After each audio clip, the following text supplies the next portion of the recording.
ராஜாவாக சாமுவேல் அவனை அபிஷேகம் பண்ணினார்.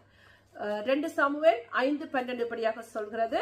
2 சாமுவேல் 5:12 கர்த்தர் தன்னை இஸ்ரவேலின் மேல் ராஜாவாக திடப்படுத்தி தம்முடைய ஜனமாகிய இஸ்ரவேலின் நிமித்தம் தன்னுடைய ராஜ்யத்தை உயர்த்தினார் என்று தாவீது கண்டறிந்த போது.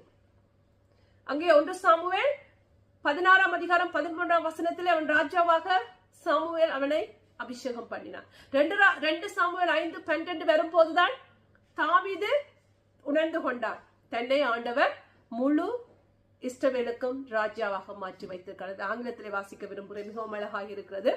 David perceived that the Lord had established him king over Israel. David perceived that the Lord had established him king over Israel. May God establish you. May God establish you. May God establish me. கர்த்தர் நம்மை ஸ்திரப்படுத்துவாராக.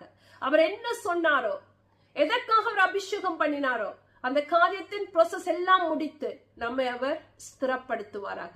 தன்னை தமிழில் சொல்லப்பட்டிருக்க இஸ்ரவேல் மேல் ராஜாவாக திடப்படுத்தி தம்முடைய ஜனமாகிய இஸ்ரவேல் நிமித்தம் தன் ராஜ்யத்தை உயர்த்தினார் என்று அவன் கண்ட போது